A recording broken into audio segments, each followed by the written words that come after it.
Hello, everyone. Good evening from Israel. Good midday, America, or wherever you may be. It's wonderful to have you here. We're still letting people in, so it's great to see some faces that we haven't seen in a while. Alex, I love that you're Sue Fox, but I think that every time I'm on a call with Alex, he has a different name, so. I can work on that. Yeah, listen, nobody's perfect, so it's an honor to be Sue Fox. Hi, Andre. My name, Alex Budnitskiy. It's like when you had a substitute teacher as a kid and you would mess with them.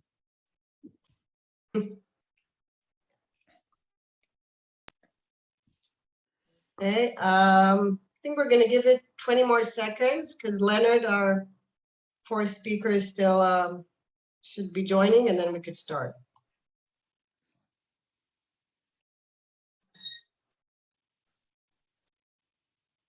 It is lovely to see all of you, and today is finding you having a peaceful afternoon or morning, however it may be, considering everything around us.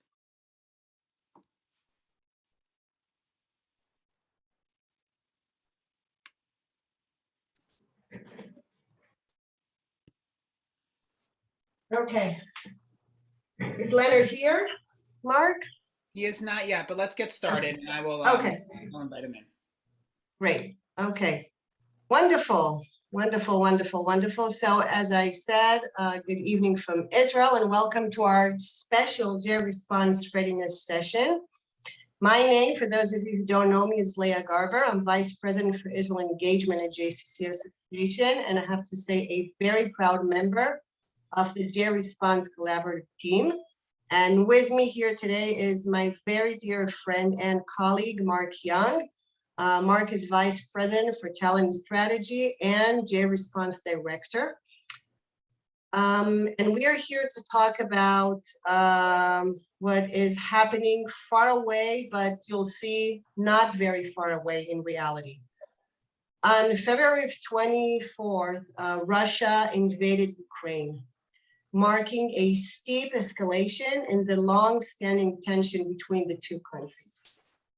The invasion has caused Europe's largest refugee crisis since World War II, with more than 5 million fleeing Ukraine and a quarter of the population displaced. It's hard to imagine. On the first days of this horrible war, the entire world was glued to all screens following what was happening in Ukraine. All of us were shedding tears in the face of the terrible sufferings, the harsh sights of destructions, of the humane suffering, and of all the misery that we saw. However, as weeks go by, although the horrible reality in Ukraine is only escalating and the war is gaining momentum, other worldwide events like politics and unfortunately other terror attacks, inflation, are taking over headlines. Not for the Ukrainians, not for those who are left to defend their homeland or somehow survive in this chaos, and certainly not for the displaced and the refugees, or for the ones that are busy day and night helping them in any possible way, including by absorbing and embracing them into communities around the world. For some, it would be a temporary, and for some, a permanent stay. But for all of them, it would surely be a traumatic move. These events impacted different absorbing organizations, including some JCCs, and certainly greatly impacted community members of Russian or Ukrainian descent. So to that end, Readiness through JResponse, which is basically our platform under JResponse to prepare and ready JCCs for any form of crisis. We asked 4 exceptional leaders to share from their experience the critical knowledge, some practices, and some basic readiness recommendations for both preparing for absorbing refugees and at the same time, how can we be more attentive to community members from Russian and Ukrainian backgrounds who are experiencing their own trauma in the face of the tragedies in their countries of origin? So with that, I'm extremely honored to introduce our four amazing speakers. I'll start with Alex Budnitskiy, the CEO of the Jewish Community House of Bensonhurst, New York City. Alex, since arriving to the United States from Kiev, Ukraine, has been working in the Jewish community field for over 25 years. Since the 80s, the Marx JCH has played a key role in resettling more than 50,000 immigrants from the former Soviet Union. Through job training, health services, English classes, and other educational, cultural, and social services programs, the Marx JCH has emerged as a leading innovator in addressing immigrants' needs. Alex has been behind many groundbreaking initiatives serving the immigrant community and has brought a unique perspective to the agency's strategic vision. He has consulted in the former Soviet Union for JDC, JCC Global, and for the YM-YWHA Foundation. Sue Fox, the Executive Director of the Shorefront YM-YWHA of Brighton-Manhattan Beach in New York City, is responsible for the full operation of this bustling Jewish community center, settlement house, and social service agency, which is located in the heart of the largest Russian-speaking community in the United States. Sue was named Executive Director in February of 2002 and has focused on making the Shorefront Y a trusted community resource for South Brooklyn residents from diverse backgrounds and cultural origins. And what's extremely unique about Sue is that she is a Russian-speaking, American-born social worker, fluent Russian. Sue has specialized in working with immigrants throughout her career. Andrei Krug is the president and CEO of the Kleinlife JCC in Philadelphia, Pennsylvania. Andrei, too, was born in Ukraine and left the country in 1989 at the age of 18. Among the many things that Andrei did was also serving as refugee resettlement director and then as the senior planning associate. Andrei became the director of the Klein branch of the JCCs of Greater Philadelphia in 2004, and in 2009 became the president and CEO. And last but not least, Leonard Petlakh is the executive director of the Kings Bay Y in New York City.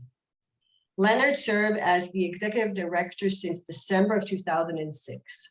The Y also has branches in Windsor Terrace, North Williamsburg, and Clinton Hill under the umbrella of its JCC Brookline project. Prior to joining the JCC, Leonard served as the associate executive director of the Hebrew Free Loan Society in New York. And Leonard also served as vice president of the American Zionist Movement, a national Zionist umbrella organization. So I said earlier, exceptional leaders, and you could see why. And believe me, their bios are much longer, and there's more to read and learn about these amazing people and friends and colleagues. So I would like to start by asking each of you to briefly, and as was discussed, you have 5 minutes each, to share your work and preparations for the influx of Ukrainian refugees, Jews, and mostly or all of them non-Jews, expected to arrive in the United States and Canada in the coming month. So I'll start with you, Leonard, and then we'll move to Andrei, Sue, and we'll conclude with Alex. So you have 5 minutes, and I invite you, Leonard, to start. Thank you. Apologies to my dear colleagues and friends that I'll probably say a number of things that you're going to re-amplify and re-magnify and so on. Just in a nutshell, grateful to anyone who joined our conversation today, and I think I'm sort of reminded of our Haggadah story with the 4 children asking all these profound questions. what does that mean? Why is Passover relevant, and so on and on. So on this call, let's sort of, I'm imagining the four divergent questions being asked by all of us. So let's assume on this phone call, all of us are the Chachamim, the wise ones who just need sort of this explanation, and these are the types we quite often find in our communities. They need the specific descriptions of these various laws under which the Ukrainians are going to arrive in the United States. And right now it's the humanitarian parolees and temporary protective status folks. And at some point there will be refugees with a capital R who will be arriving, and there will be some Jews amongst them. Right now, obviously, we're seeing mostly non-Jews.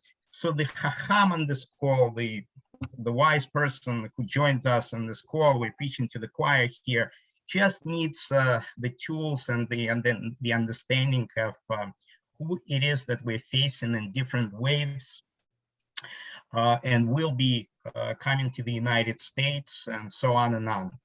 The second child in our Passover story is the Rasha. I guess it's translated as the wicked one, but it's really someone who is skeptical. So the skeptical one would say, what does this whole Ukrainian business mean to you? Why do we care, really? I mean, why is that relevant to us, especially outside of New York City, where we might not be getting a lot of these refugees or people fleeing the barbarian Russian aggression? Why is that relevant to us? So the answer to them will be, we'll be speaking to them. Our communication and our messaging to them would be different. We will need to send a message that we were them in 1941, that Ukrainians are right now the new Jews fleeing the barbarian Russian aggression, and that sends a message, conveys a message of common responsibility that we have for all of us, and as Jews, and this is our moment in history to really be able to send this message of hope to those who really were like us during the Holocaust. The third child will be the Tam, the simple one, right? It's someone around the Passover Seder. It's the members of our community, many of them, who will say, look, I don't really quite understand all of these nuances.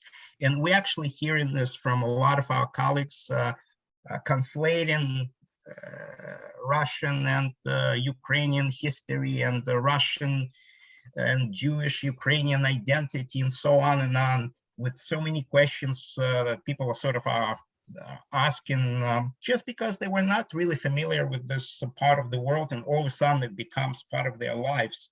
So to them, to these members of our community, we are going to be patient in addressing their concerns by stating, look, yes, there's a difference between the Ukraine of 70, 80 years ago, the Ukraine of Soviet anti-Semitism. It's a new Ukraine.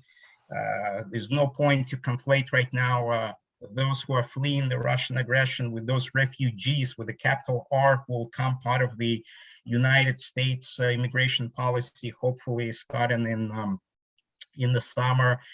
To those people, we will explain that, look, a lot of Jews who still live or who just left Ukraine never really grew up with this Ukrainian Jewish identity, and now they're sort of reclaiming it, and there's a vast world of difference between those of us who left the Soviet Union versus those who stayed, and especially in this Ukraine in the last 6-7 years. Leonard, excuse me, 1 minute. And the last one is the child that we know as this proverbial does not know how to ask. She'eino yodea leshol. The one who just will be sitting there around that Passover Seder, not really pretending that he doesn't care, just doesn't have the answers. It's our teenagers in our communities. What do they know about this, the complexity of this? And that's our opportunity to show them that there are volunteer opportunities, that there are potential partnerships that we can make with various other non-Jewish groups, and most importantly, to teach the lesson of the struggle for Soviet Jewry movement that was a tremendously successful human rights movement of the 1970s and 1980s. That's our opportunity. Thank you, Leonard, and thank you for bringing us back to the Haggadah. Beautifully said. Andre, some opening remarks? Yeah, it's hard to follow the rabbi, you know. So, but I'll try. So there are a couple of things that I wanted to point out. First of all, as of yesterday, right, we found out that our administration and our federal administration, and its infinite wisdom, right, does not provide for refugee status for the people from Ukraine.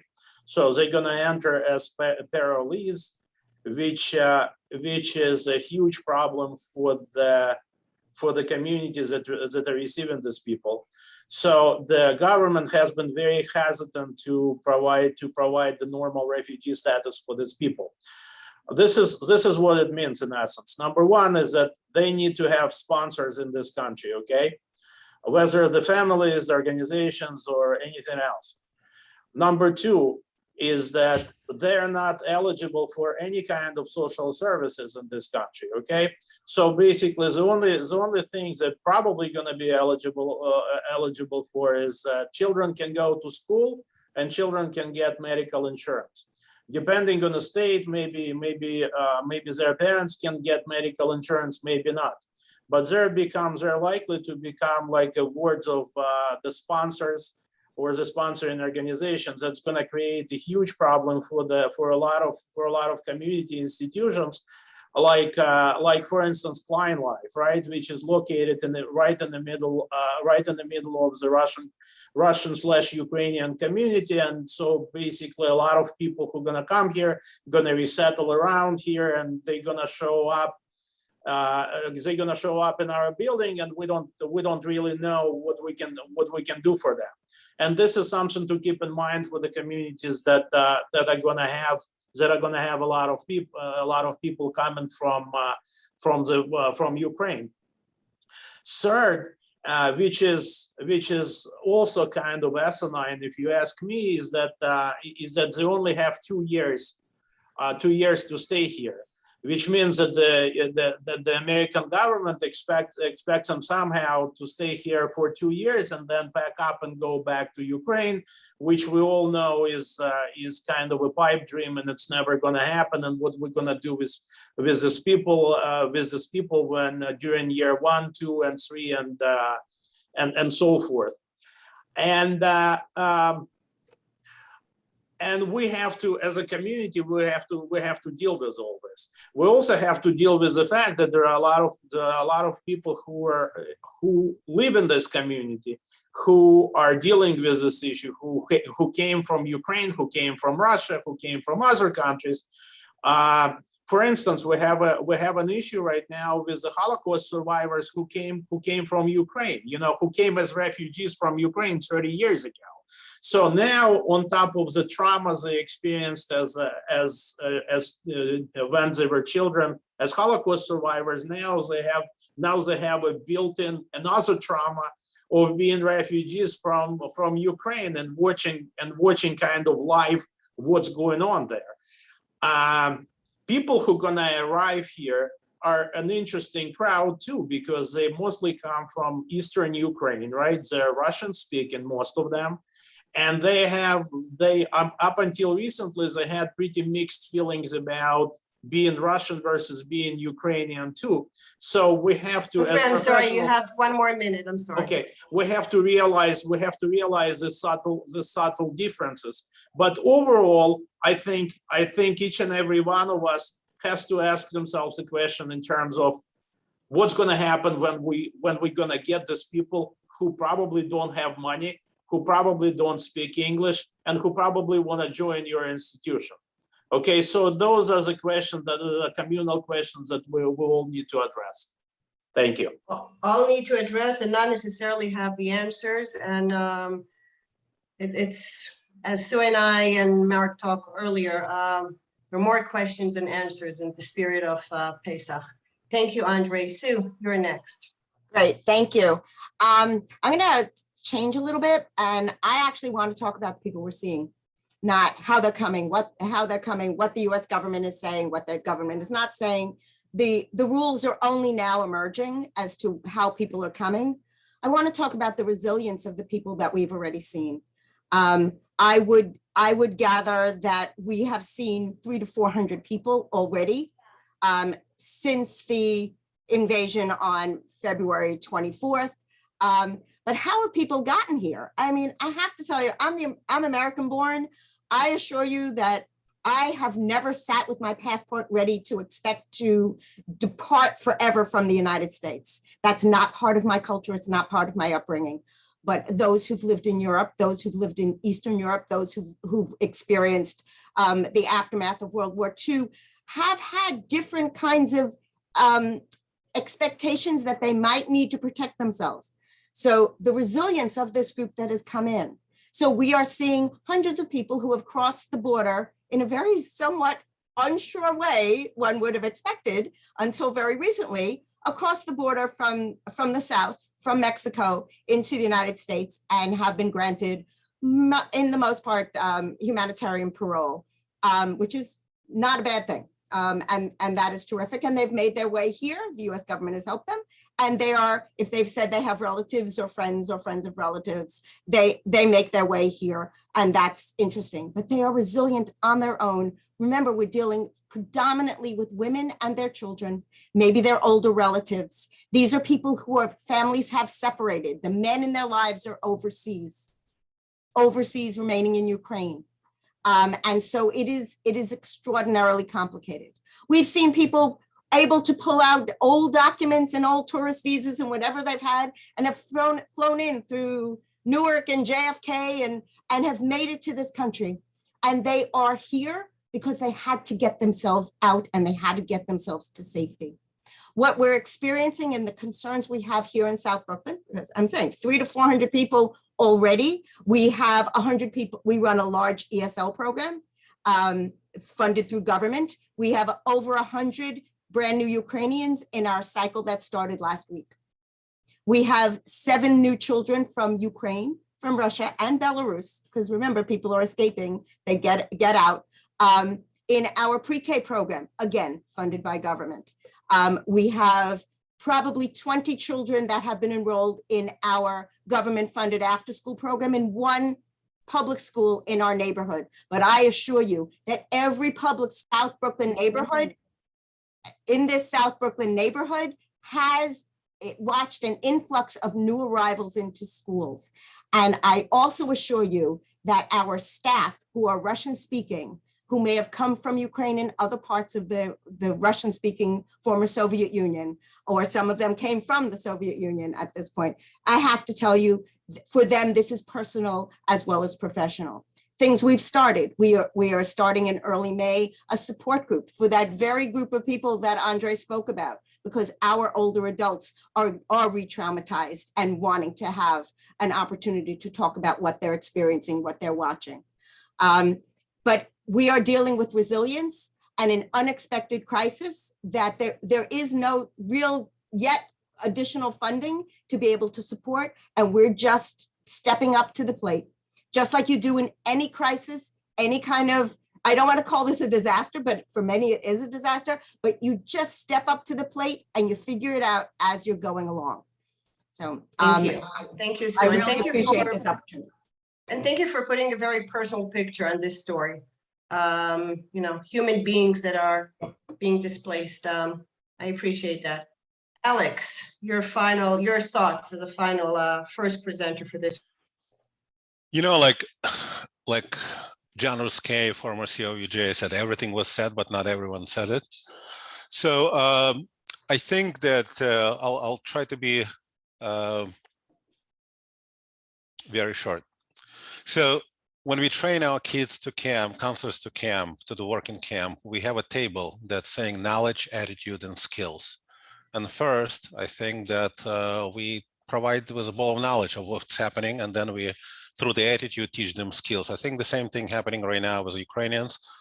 So I think the first and foremost, I think, and again, I just follow, Leah, your description of what the 5 minutes should be. I think we didn't bother to wait, and at least 3 of us in Brooklyn, and then Andre, like we educate ourselves on the subject, and we follow the main and most important thing, whoever closer to the problem, closer to its solution. So I think we learn ourselves through the grapevine, through the what we see firsthand, what's happening with those Ukrainians, and we have in Brooklyn and South Brooklyn created the South Brooklyn Hub, when 3 of the agencies that one might presume were competing 15 years ago, 10 years ago, maybe even pre-pandemic on some of the subject, became one. And this is in reality what's happening here, because we understood that the way to greatness is together with others. So at this particular situation, it was the most vital thing that happened to us. So we are together on this. Number 2 is we prioritize ourselves. What is our purpose? Because one can ask why JCC, that predominantly is focusing on Jewish identity renewal, Jewish plus community plus center or plus house, should focus its efforts on saving Ukrainians. I don't know. I'm not sure that 80% of this group that listening to us, this subject is for you guys, because I think that's it. Just these people never come to your communities. And at this particular situation, they just to educate yourself on a matter would be probably the best thing to do, because I don't think so that our presentation will help you to be equipped with the instruments to accept those Ukrainians. So the while we got all together, we said that in reality, we want to understand what are their needs, and we build up our response, at least for the past 2 months, which is exactly 2 months, from the things that they need, connecting to legal, like emergency cash assistance, psychological support, all other stuff that we've been doing, because all 3 of us and well 4 of us have this social services segment as part of our infrastructure or model of operations that in all other communities probably defer to Jewish family services. For us, it's not the Jewish family services. It's a part of our existence, each of us. So now, so we see all those people. We learn from them what they need, and we created a response like what Sue, Leonard, and Andrew were describing, take into consideration all those nuances that we knew about this population. So we all also clearly understand that whatever we're doing right now, it's kind of a band-aid or the short-term strategic response based on information that we have at the given moment. We do not take into consideration at this moment any new developments that potentially will come to the US as a part of the Biden's kind of announcements. And as of this particular moment, even the temporary protected status that was announced, God knows when, 2 months ago, just became in reality just a few days ago with a new restriction, a new stipulation that everybody who's been in the United States up until April 11th will be eligible. So I think the learning from past 2 months is that we evaluated our capacity. We understood to ourselves it's going to be another monkey on our shoulders. Sorry, I didn't call Ukrainians monkey for the record. I mean, I'm just saying the thing, and we need to somehow adapt to the case management and resettlement infrastructure without any kind of heads up, like 6 months heads up. You know, Russia will invade Ukraine in February, get ready to the social services. So I think as of this particular moment, 2 months after seeing all this mishigas and responding to those people, which now between 4 of our agencies, probably thousands, and this is thousands of unduplicated clients. Alex, sorry, this is your 1 minute notice. Sure. So thousands of unduplicated clients that we see. So I think right now we need to, and we're getting together on a weekly basis in order to prepare our response and strategy for 18 months coming forward. And again, based on our knowledge and facts, we're trying to help here and trying to be the not only gateway, but also destination for those Ukrainians, while all large organizations are basically lost in translation. So we became on the front lines. We're not proud or happy about this. It's just a reality. And the last 15 seconds I want to spend on praising Smadar and JCC Global, because for us, at least for the J, and I know for others as well, it gave us an opportunity to also redirect our fundraising campaigns to help JCC in Ukraine and to enter into new phase of our partnership, let's say for us, with the JCC in Dnipro, which we, as of this moment, channel more than $20,000 to. Why? Because we lost this partnership with the funding that finished before, but now war, it's bad to say, got us together. So thanks, Smadar. Thank you so much for allowing us to do what we need to do. Thank you, Alex. Thank you. And there are really interesting comments in the chat, but there's a question from Vlad. Are there any programs where American former Soviet families can open up their homes to refugees? Any of you have an answer to that? Well, can you elaborate on that? Vlad? Vlad, can you? I guess he's asking if American families from Russian background, Ukraine background, can host refugees. Sure. Is that correct, Vlad? Yeah, sure. Yeah. Sure. Yes, Sure, that's yeah. correct. So if you go, I think as of yesterday, right, the DHS website went live. So if you go on DHS website and basically follow the instructions in terms of how to sponsor a family from Ukraine, you can get all the information there. You should fill out the forms. I forgot the name of the form that needs to be filled out, and you can bring a particular family from Ukraine or from wherever they are located at this point. Thank you. I actually think he's asking about something a little less government related and formal. So Vlad, I'm going to bet that there are many people who are already doing that in certain communities who know they're related to people or friends of relatives of relatives of friends. So that is certainly happening in the New York area as to how people are residing. The sponsorship question is a bigger deal and has financial implications as well. And so if that's where you're thinking people may be interested in learning more, DHS is a site. The more informal way to do it, I think, is going to be community to community and really a trust situation there. Right. Thank you. Martin, good to have you here. You have a question. Leah and Smadar and everybody. So I've been giving this a lot of thought, having watched over all the years, the different responses all the way back to the 70s. And knowing my colleagues' limited resources and what they deal with already in a day, and none of us knowing the volume of what we're going to be facing in the coming months and the coming years, my question and what I've been thinking a lot about is, we had NYANA years ago, and they played a major role. And we don't have a NYANA now, and we have various institutions like NILAG playing a role and HIAS playing a role, but which structure should we be thinking about? And should we be talking about structure of supplementing these agencies that are here and others similarly around the country, or whether or not we need to recreate somewhat of a rebuilding up of a NYANA type organization? So we're going to keep I'm sorry, we need to keep our questions short and our answers even shorter. So yeah. Can I just give a two-second response, Marty? Yeah. So there are going to be some resettlement organizations involved. It may be, NYANA existed within a context. There are many other groups in the world. I think we have to stay connected to the broader world of those working with immigrants. Because though they may be touching our organizations now, we need to be able to provide resources beyond our capacity. And those are going to exist in cities across the country, not just in New York.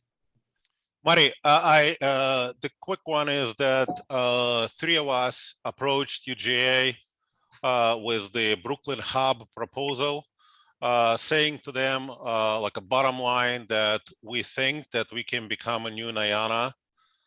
And as of this particular moment, together with a few others on a different subject matter, can streamline the operations because the epicenter of this will be in Brooklyn. I'm talking about New York.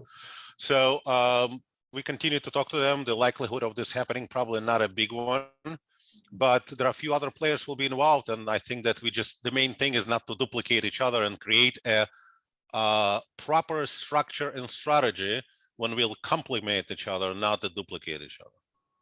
Thank you. And Andre, I think you want to add something? So federations, I think that's the answer. Go to a local federation. JFNA is going to be involved. HIAS is definitely involved. So the local federations, they just raised the untold amount of money for the refugees to send money to Europe. Now a lot of federations are talking about keeping at least a part of this money in the local communities, given the fact that that Ukrainians are going to come. So the contacts with federations, with local federations, is a key. Thank you, and thank you, Martin, for your question. Deanne, hi. Hi. So there are some prominent voices online that are talking about, Zelensky, the dirty Jew, and go Russia, woo woo. Some kids from my daughter's school posted this. So there's that on the one hand. And on the other hand, I think there are some people that are sort of shocked that we're in a world where a Jew is leading Ukraine with such strength and grace through this untenable situation. And I'm curious if any of you are hearing any of those comments locally, and if you're aware of any advocacy efforts, because the political midterms are coming, and what are the implications of that? Thank you. Leonard, do you want to take this question? Say again? Or anyone else? So the question about the anti-Semitism that may be emerging. So again, Dan, believe me or not, I don't think so. This is on any of our radars right now because nobody cares about the political things here in New York. And I'm sorry, like among the populations we serve. I think what's on the mind of people that we serve on the staff, each of us probably has more than 50% of the staff that arrive from the former Soviet Union, and especially for us, it's 70% of the people that arrive from Ukraine at one point. So the main thing right now, how to stop the war. So the main question right now is at which cost it will be stopped. So there are people that are praising Zelensky. There are people saying that he should have listened to American intelligence prior to war and act whatever. But we all know this is kind of for Dwar Torah for the board meetings. We can speculate about these things that nobody cares. I'm not dismissing your question, but I have no idea if it raises any anti-Semitism or if this is kind of on a main radar of the communities that we serve. I think everybody is just incredibly sad about what's happening in Ukraine and trying their best to help people regardless of who they are, Jewish and non-Jewish. So we didn't experience any anti-Semitic kind of. So thank you, Alex. And we have a few questions that basically, I want to take this back to our JResponse readiness agenda. What could JCCs do as part of their readiness? We talked about it our earlier preparing session, maybe recruiting Russian-speaking volunteers, professionals. Smadar is asking, what if, many of you are passionate about it because Leonard said it earlier, we were them. What if we don't have a JCC with someone who's not from Russia? We have Sue as a perfect example here.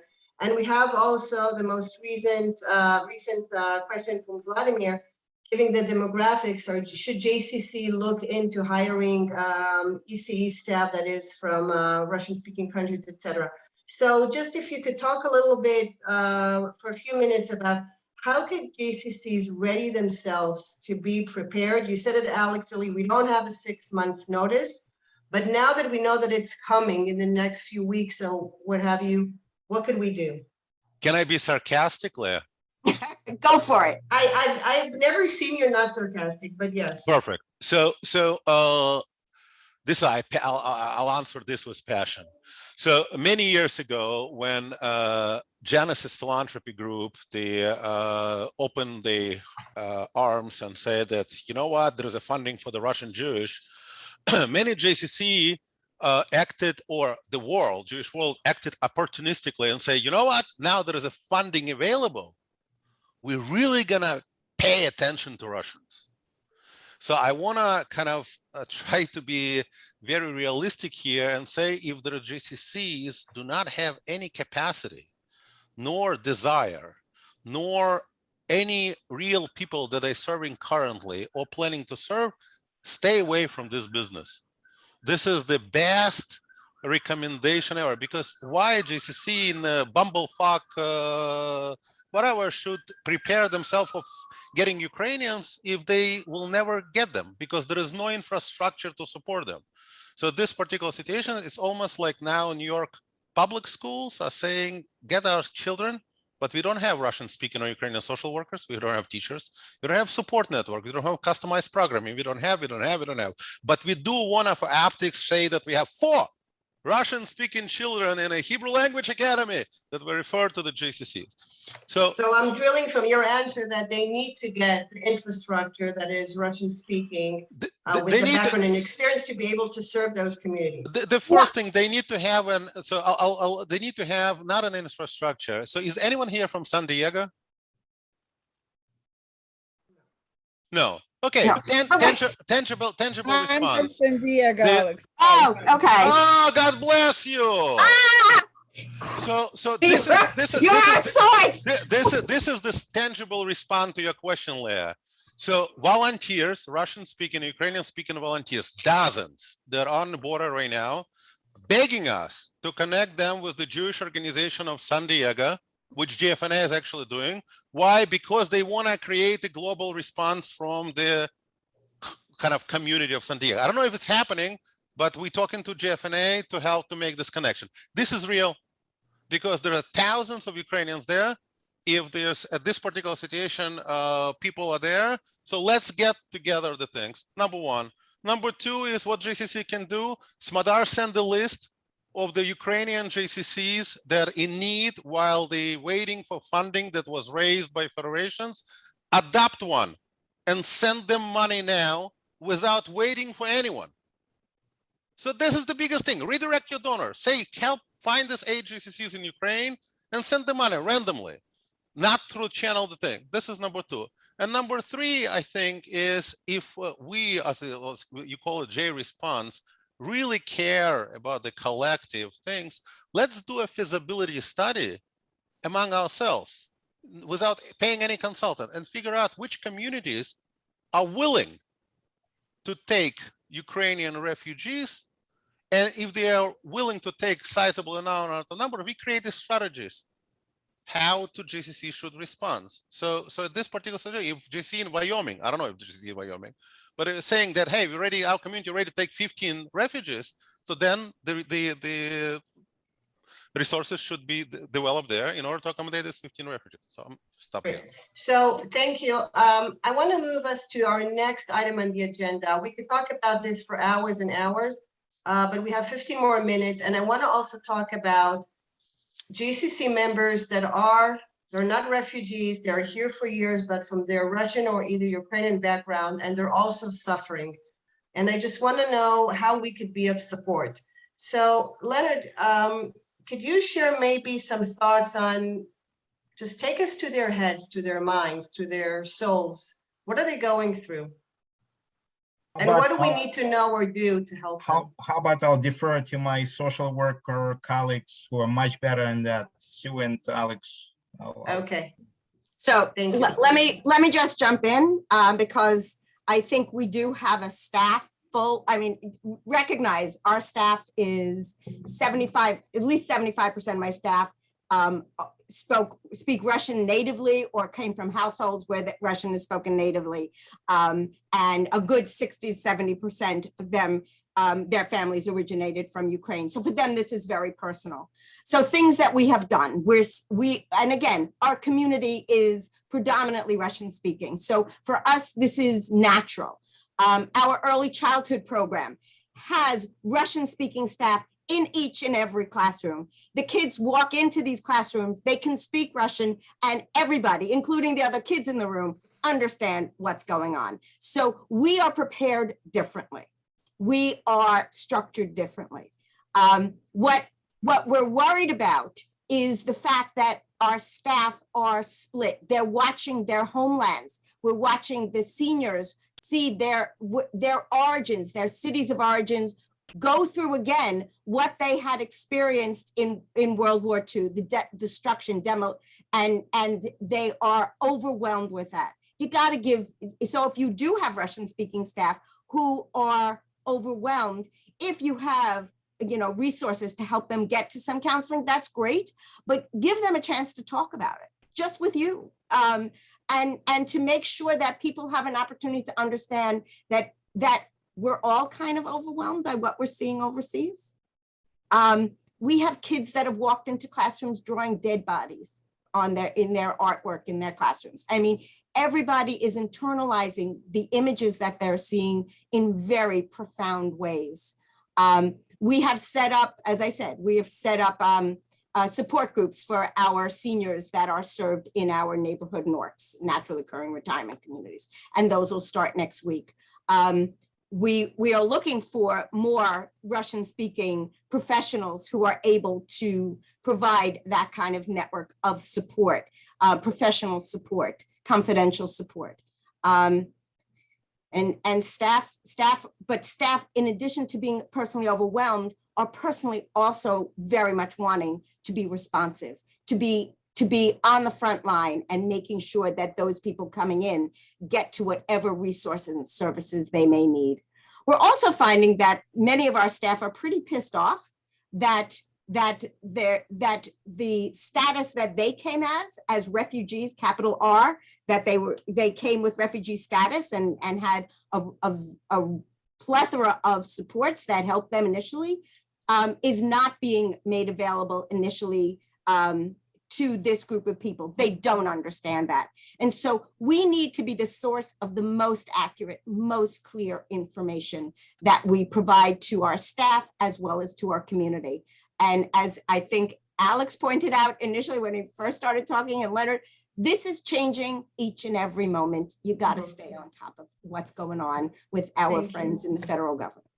Thank you, Sue. Thank you. This is very helpful. Andre, do you have anything to add about our members, past immigrants, what's going on in their minds, and how could we help them? Well, we have support groups. I mean, again, I'm just gonna say it. We're much more. We're working as a social service agency, like sort of JFCS. So all of my staff is trained in the trauma-informed kind of services. So we have support groups for members. We have support groups for staff. We have a person who is a psychologist who is my staff member, who's leading all the things. But we are kind of, as I said, we're a little bit of a different animal, so we are adapt to doing it. We have a huge Holocaust survivor population that I alluded to before, and now these people kind of re-traumatized.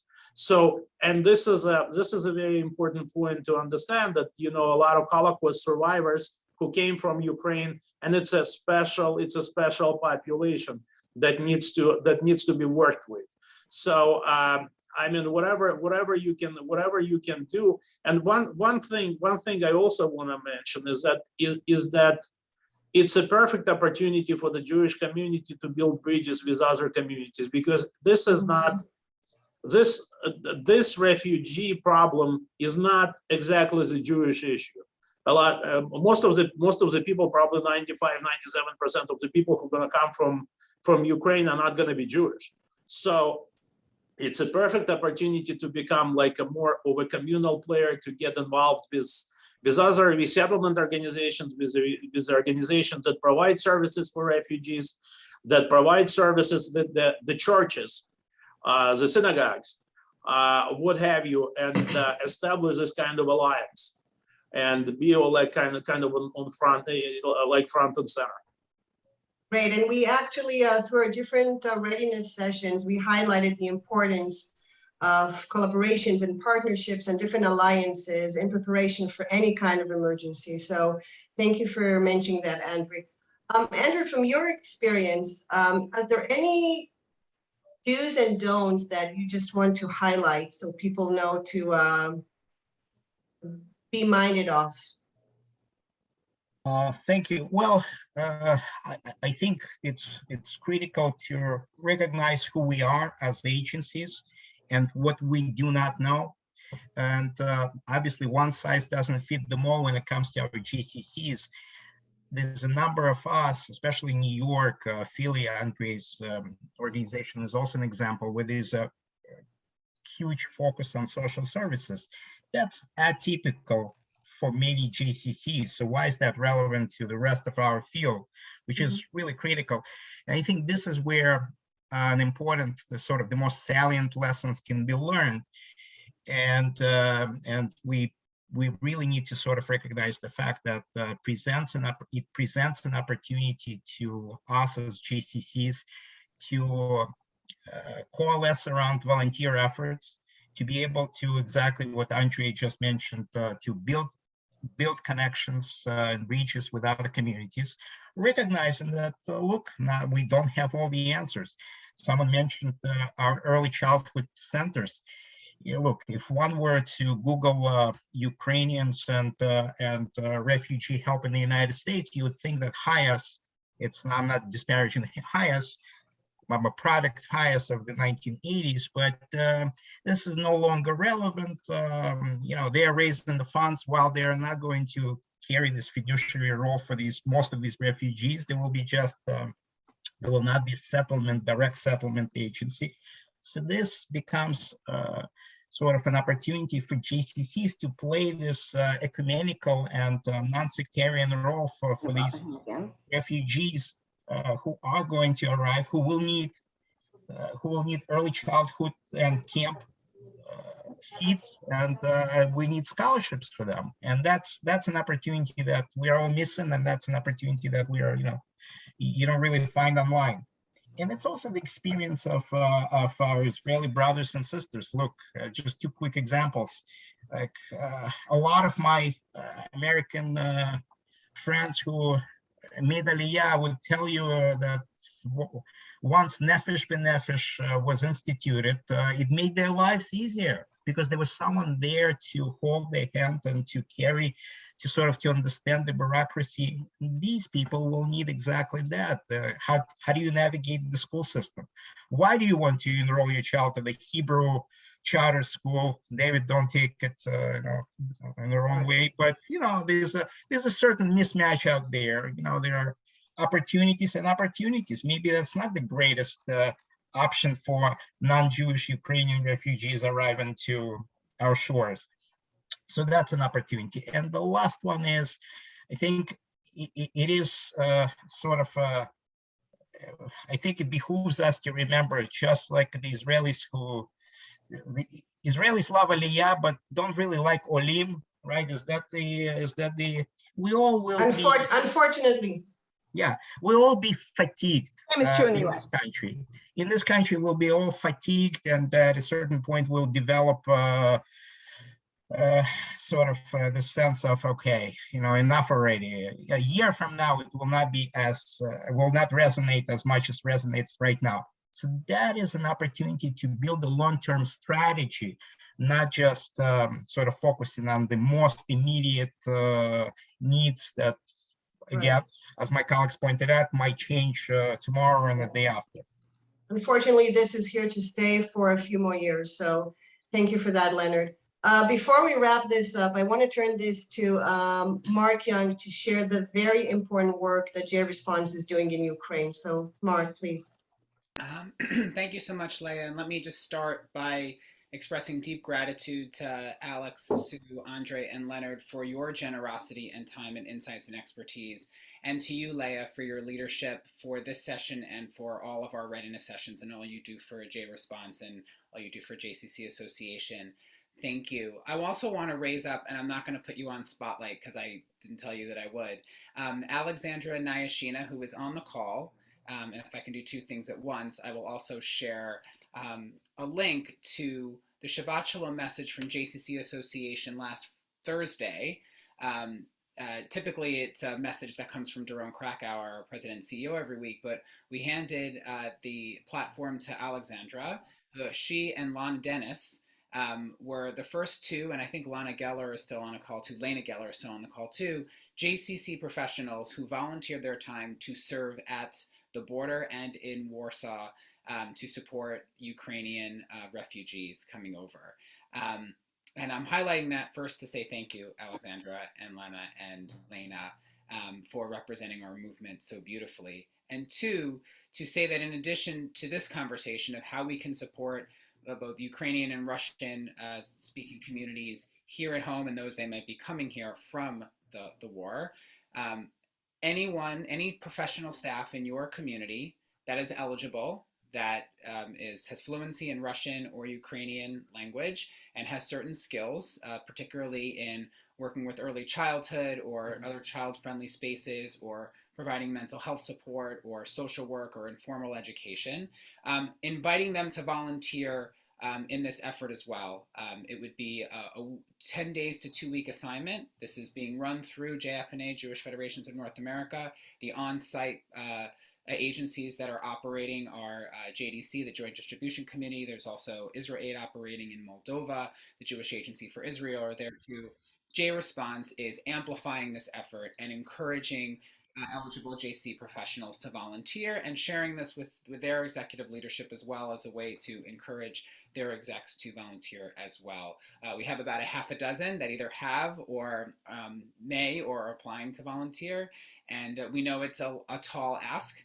And for those that are eligible and willing, want to encourage you to do so. So that is our JResponse outreach effort, in addition to having these calls. And we know that this is a hard conversation with more questions than answers, and we're not afraid to have the conversation, if only for many of us to be more educated, to be more aware, and in gratitude to our speakers, to provide tangible action steps for any one of our JCCs to take, building that relationship, opening up our, creating an ESL class or advancing an ESL class, opening up our early childhood spaces.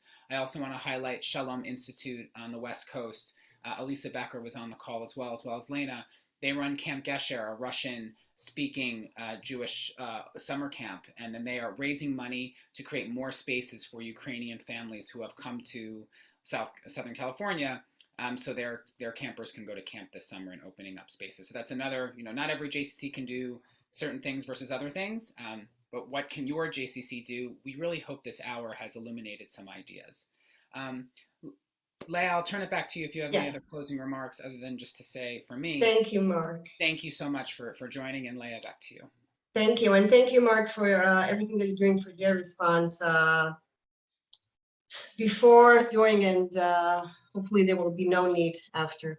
So I would like to thank again Alex and Sue and Andrea and Leonard, first and foremost, for your incredibly important passion, holy work that you're doing, that you're leading, and for the insights that you shared with us today. I think that it was evident on this call that there's a lot of passion, that this is not a day job, this is a life mission.